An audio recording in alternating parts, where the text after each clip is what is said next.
तो कहानी की शुरुआत में हम अर्नव नाम के एक लड़के को देखते हैं। वो अपने पेरेंट्स के साथ अपने फियांसे के घर से जब वापस आ रहा था, तभी जंगल के रास्ते में अचानक से उसकी कार के सामने एक बूढ़ी औरत आ गई। अर्नव उसे देख नहीं पाया और उस औरत का एक्सीडेंट होकर वो मारी गई। ये सरासर अर्नव की गलती थी, लेकिन अपने बेटे के जेल जाने के डर से अर्नव के पेरेंट्स पुलिस से ये झूठ बोल देते हैं कि एक्सीडेंट में अर्नव की गलती नहीं थी। वो औरत जानबूझकर अर्नव की कार के सामने आई थी सुसाइड करने के लिए, अपनी जान लेने के लिए। पुलिस ऑफिसर जब उसके गांव में आके पूछताछ करते हैं तो पता चलता है कि वो बुढ़ी औरत गांव से दूर जंगलों में एक छोटी सी झोंपड़ी में रहा करती थी। गांव के सभी लोग उससे डरा करते थे क्योंकि हर महीने वो गांव के कुत्तों को उठाकर ले जाया करती थी। न जाने वो उनके साथ क्या करती थी। पुलिस छानबीन करते हुए जंगल में उस औरत की झोंपड़ी तक पहुंच जाती है, जहां उन्हें डरी सहमी एक लड़की दिखाई देती है। इस लड़की का नाम है रुखसाना और वो जो औरत अभी मरी थी, रुखसाना उसी की बेटी थी। पुलिस रुखसाना को बताती है कि तुम्हारी मॉम की डेथ हो गई है और तुम्हें हमारे साथ शहर चलना होगा।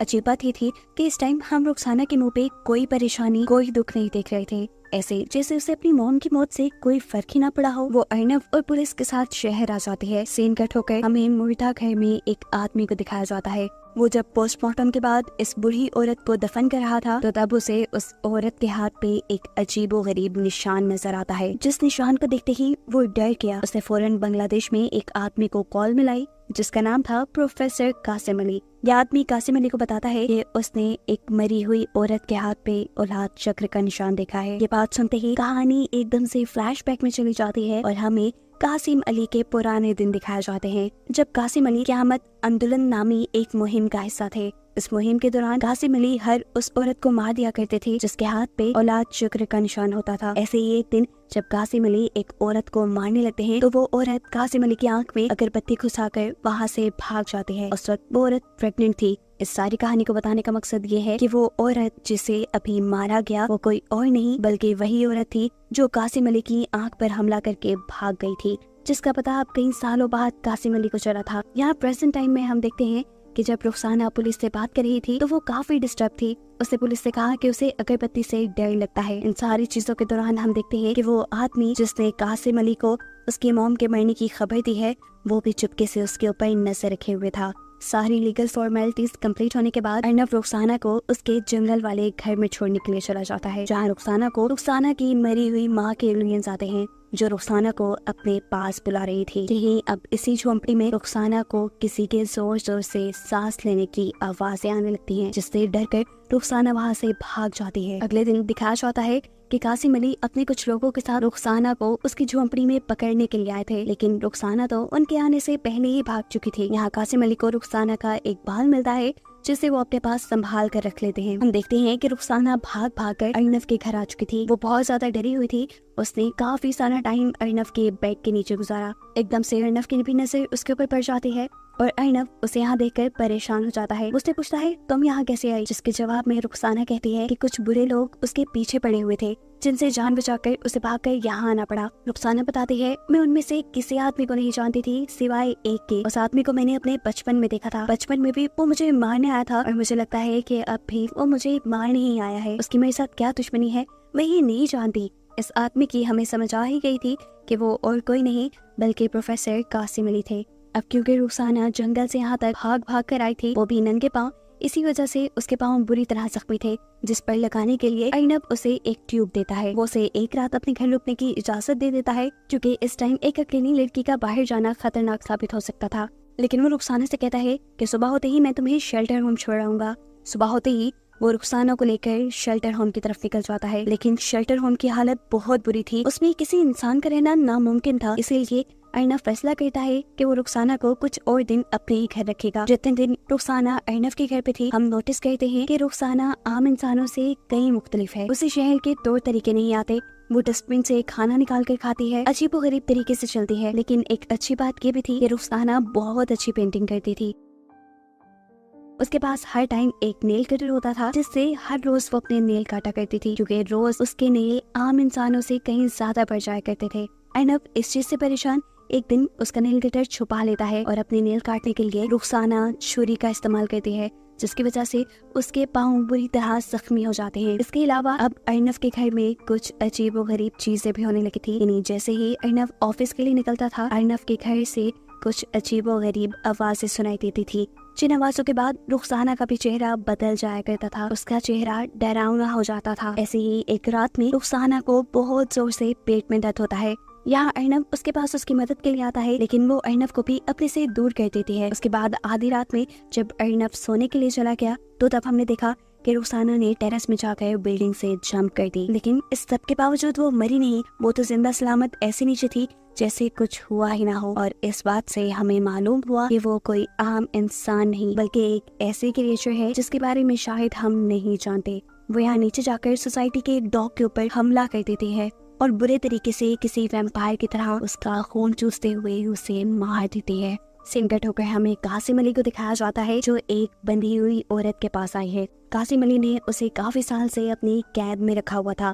कासिम अली के सामने आते ही इस औरत का चेहरा बिगड़ जाता है, इतना खराब हो जाता है कि देखने के काबिल नहीं रहता, ऐसे जैसे वो कोई भूत हो। कासिम अली इस औरत को एक लड़की का बाल देते हैं और कहते हैं सूंघ के बताओ कि ये अब कहाँ है। ये रुखसाना का बाल था, जिसे सूंघ कर वो औरत प्रोफेसर से कहती है ये तुम्हारे हाथ नहीं लगेगी, उस पे बाहर आई है, अगर तुम फिर भी अपनी कोशिश करना चाहो तो कर लो। ये औरत उसे अर्नब का पता दे देती है, जिसके घर पे आजकल रुखसाना थी। अगले ही दिन प्रोफेसर अपने एक असिस्टेंट के साथ अर्नब की सोसाइटी में पहुंच जाते हैं। वो अर्नब को रोक कर बताते हैं कि तुम्हारे घर पे जो लड़की है वो इंसान नहीं है, वो एक इफरत की यानी एक डेविल की बेटी है। सिर्फ यही नहीं, प्रोफेसर अर्नब को ये भी बताते हैं कि वो लड़की तुम्हारे साथ जरूर इंटीमेट होकर बच्चे पैदा करने की कोशिश करेगी ताकि वो अपनी नस्ल को आगे बढ़ा पाए, लेकिन तुम्हें एहतियात करनी होगी। अर्नब, जिसे इन बातों पे बिल्कुल यकीन नहीं था, वो प्रोफेसर को सिक्योरिटी से कहकर बाहर निकलवा देता है, लेकिन फिर भी ये लोग अर्नब का पीछा नहीं छोड़ते। वो मुर्दा घर वाला आदमी अर्नब का कॉन्टिन्यूस पीछा करने लग जाता है, जिस बात का अर्नब को भी अंदाजा था।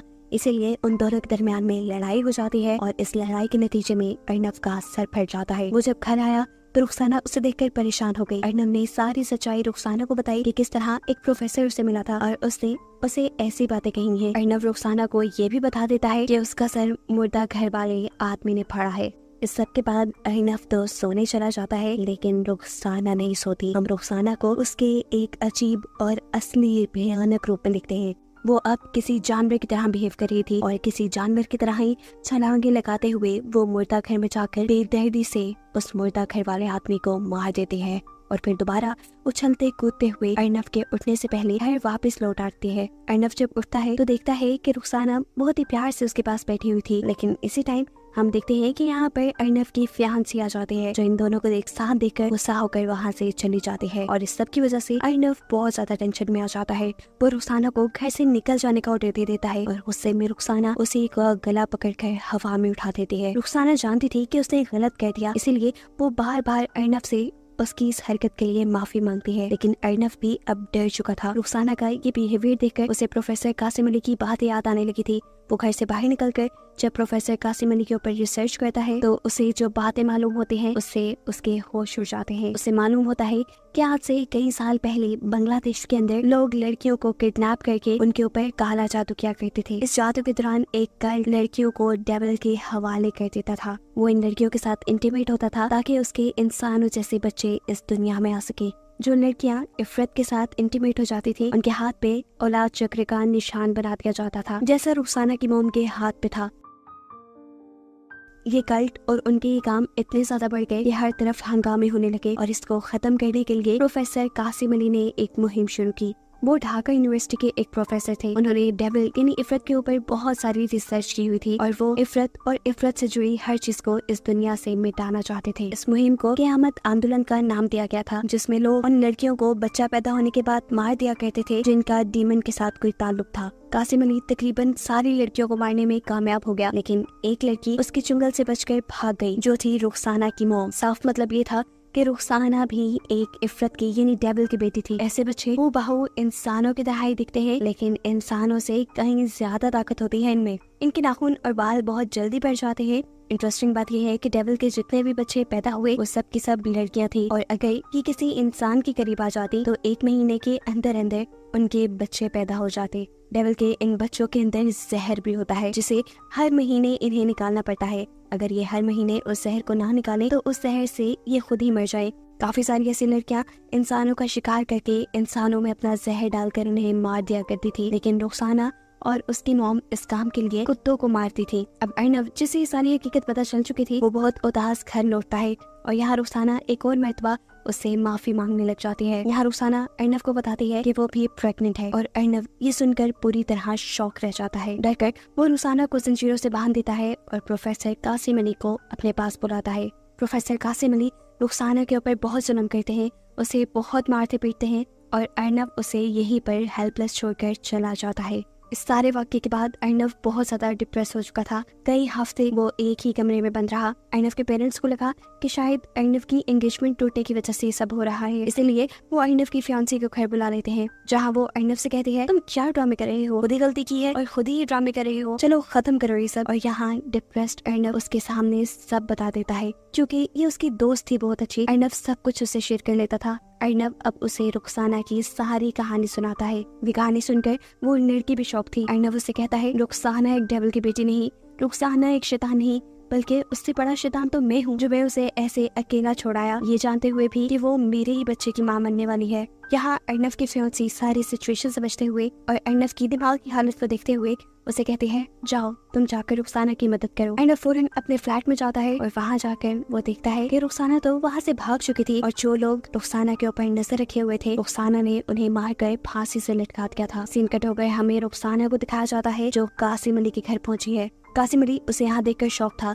इससे पहले कि कासिम अली कुछ करता, रुखसाना यहाँ उसकी गर्दन को तोड़ते हुए उसे मार देती है। मरने से पहले कासिम अली कुछ मैजिकल स्पेल्स भी बोल रहा था, जिसकी वजह से रुखसाना कंट्रोल में आ जाती। लेकिन ये मैजिकल स्पेल्स रुखसाना के ऊपर कोई काम नहीं करते, क्योंकि रुखसाना ने हेडफोन्स लगाए हुए थे। इस सब के बाद रुखसाना जाते हैं अर्नव की फियांसी के घर, जिसकी वजह से उसकी और अर्नव के दरमियान में दूरियां आई थी। वो यहाँ इस लड़की को मारना चाहती थी, लेकिन अपने आप को बचाने के चक्कर में वो गलती से रुखसाना के पेट पे वार कर चुकी थी। रुखसाना के पेट पर हमला करने की वजह से उसे पेट में दर्द होने लगा था और अब वो टाइम आ गया था जब रुखसाना अपने बच्चे को पैदा करती। अर्नव की फियांसी भी यहाँ अपनी जान बचाकर भागने के बजाय रुखसाना की मदद करती है उसका बच्चा पैदा करने में। और हमें दिखाया जाता है कि जब रुखसाना का बच्चा पैदा हुआ तो उसकी एम्बिलिकल कॉर्ड भी थी, जिसके जरिए पेट के अंदर बेबी मदर बॉडी से अटैच होता है। और ये इस चीज का साइन था कि रुखसाना का जो बेबी पैदा हुआ था वो एक ह्यूमन बेबी था। अगर वो एक शैतान का बच्चा होता तो उसकी एम्बिलिकल कॉर्ड ना होती। रुखसाना अब इस बच्चे को अर्नव की फियांसी को देकर यहाँ से चली जाती है और जब तक अर्नव यहाँ पहुँचता है तो वो यहाँ नहीं थी।